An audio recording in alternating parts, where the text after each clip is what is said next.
so annoying that you're smart. That your casual conversation, even the short duration, can cover everything from sentence to it's so obnoxious that you're kind. Of course. That you always have time for things and help out everybody, as if a million things don't make it by your mind. If you could be just a little less perfect, then I could say I don't have time and it's not worth it. But Here's the package that has arrived. Ta-da!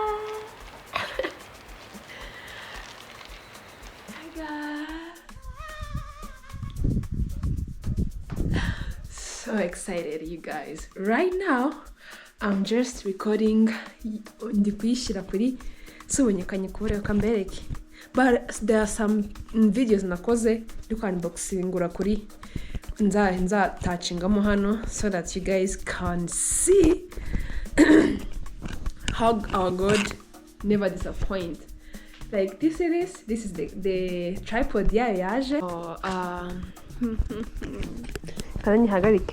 You guys. Now I can be able to place it wherever I want. I don't got toy, but it's pretty nice. So this is the package yajemo. So happy yazanye. Na kano naka ngaka kana no kugira ngo uyishyire hari ushaka gushyira na phone, camera n'iki ya. And na kano kantu n'ubundi still nakayifata hari hasi. Yeah. So I'm excited, you guys, that God is doing job, is expanding my job. Guys, I'm so happy. Like ndibuka nkoresha tripod najyaga nkoresha tripod z'ibihombo. But look the goodness of God. So happy. Now I'm recording on my on my GoPro and on its own tripod. So happy. I'm planning to put my content creation on another level kubera ko ndigutekereza kujya nkora ma UGC. UGC. Yeah, I want to dive into UGC content creation ndebe kuno zikora. But right now I'm so happy. I'm just recording on my decoration tripod. As you can see, that's my tripod. Yeah. Sinzi mba muri kwibona neza. Kanjye hano kuri no camera. Aha ngaho ngo muyibona. Oh, that's so cute. Yeah. Say God the Lord has done. Hey. Oh, see what the Lord has done. You know, babanya the message. You know, got a message da.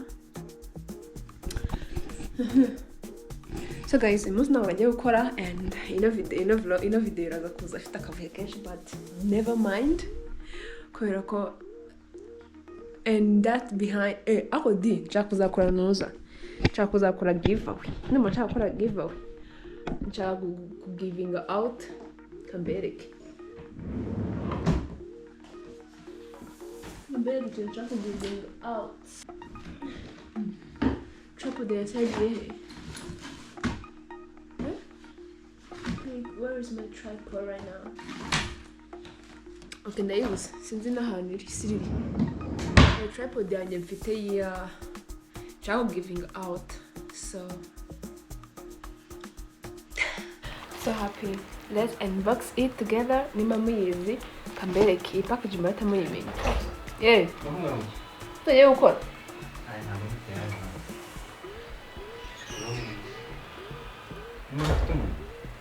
Ntabwo ibicurane nanjye biranyishe. Wanywa bya binini? Nabinyweye nyine ariko ndimo numva nyaci. Sorry for the disturbance. Murikumva?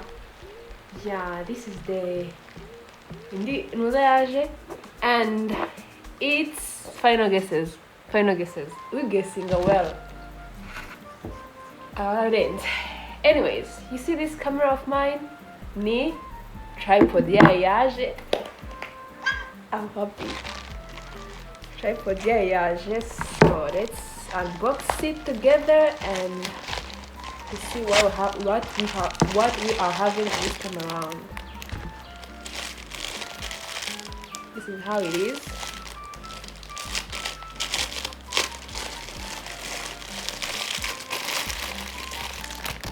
tuje tukaza kameze gatya hamwe n'aga tripod kayo.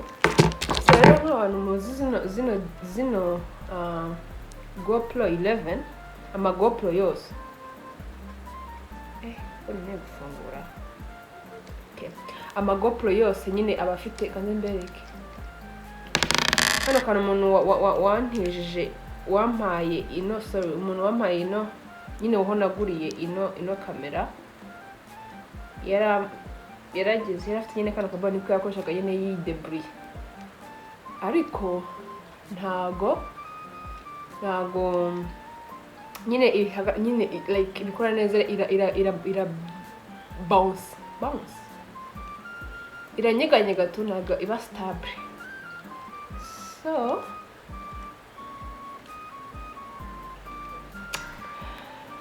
guys, I'm so happy that everything is going into its place. Mwaka utaha 2028. Mark these words. 2028, I'll be having my own car. Chizere cyanje n'ahantu tuzagiza. Anyways, then nkukaba kameze nyine unuza tripod zayo zimeze gutya. So rero urafungura like this, ugashyiramo ino tripod. Ufungure turebe ukuntu bimera. Yeah. So iyi ngiyi ko muzi n'undi imeze nka ya tripod yanjye mfite hariya. Ariko ntabwo ari imwe. Okay. So rero this is the same. Okay. Rero ukameze and karahagarara like this. So oh wow, ushatse wanayigira bro, ushatse wanayitwara nk'ino zisanzwe washyira kamera bisanzwe. This is nice, perfect man. Kiko isigaye nkorera umuti pe. So ushatse rero kano kantu wagakuraho like this, and kano hakuremo iki koko kagumamo, and kano kakavamo kadushyiramo ntoza yacu like this.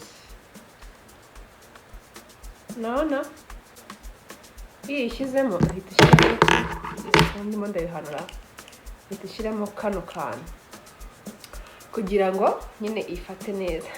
Oh god, I can't believe this is me. Like, is this me?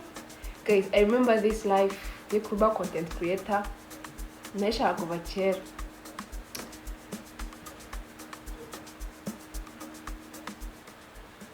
I'm screaming, like I'm screaming. God, what? I'm just now kazamukara. So this is the final look. Now I'm having full-time kits of my content creation. I'll be like this and so happy. So yeah, this is God. Tukubaze ashaka kumenya like where did you get that aka channel? Nanjye n'umuntu wakanje kwifite. Okay. Akarano aba dukora town. Kutuwa n'amafoto iyigo. Nanjye narabonye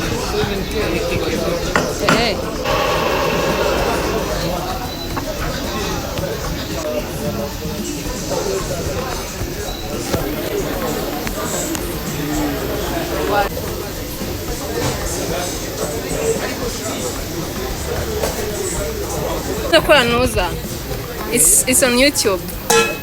Yeah. Inawaita coffee latte, right? Cafe mocha. Okay.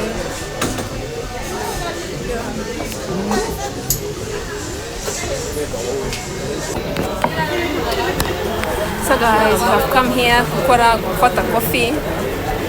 1,000 granga man. 1,000 granga. Of course. Quite rich. The manager, bro. My manager. ngore. ya TikTok nenda kumemba TikTok zakubyara he ngira hamwe Zanzajyana. Sahani sinakurya baga. ya baga he ne ewa Oya, baga bros wako. nyamba mbona kuri TikTok ama ads na kuri Instagram ads yayo yuzuye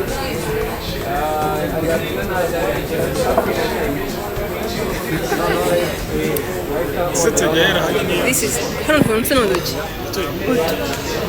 Saka packets. oya no ni nkoka akanoza gasanzwe agatap right hano handitseho inoza Hey, kamamamariza for free company sees. Kore ingo.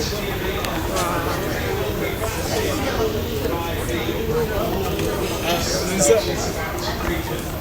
giye shitanye kutumwe n'umufunze twakarire shiti yawe. kumubwira ko subscribe Yarayikoze bro. kuba wundi umuhondi bize yinko Okay. Wakoze se. umva ko subscribe like share comment to Benitha.K urakoze cyane muza kora content Kigali you are not no bro Yarayikoze bro. Yarayikoze. mubwira ataninge na on notification yazajya ataninge on Nukuri yarayikoze. Cyaje. iyo content ije ahita akaza Arazireba ameze nkayo nawe na YouTube agira ibikini bikito turi kwemera.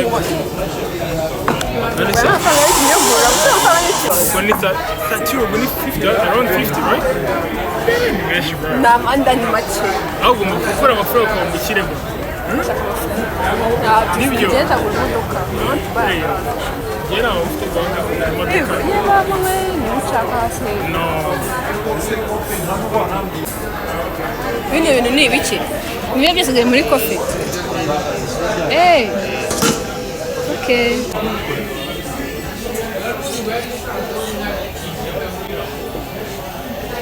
mufite serivisi nziza mutagute muzabatagenye kabana Kabana. kabana Kabana ko manyisi. that's nice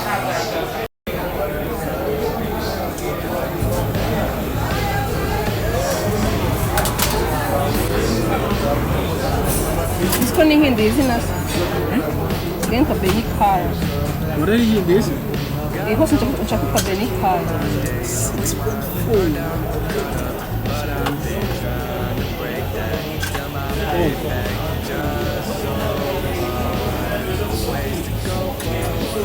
yeah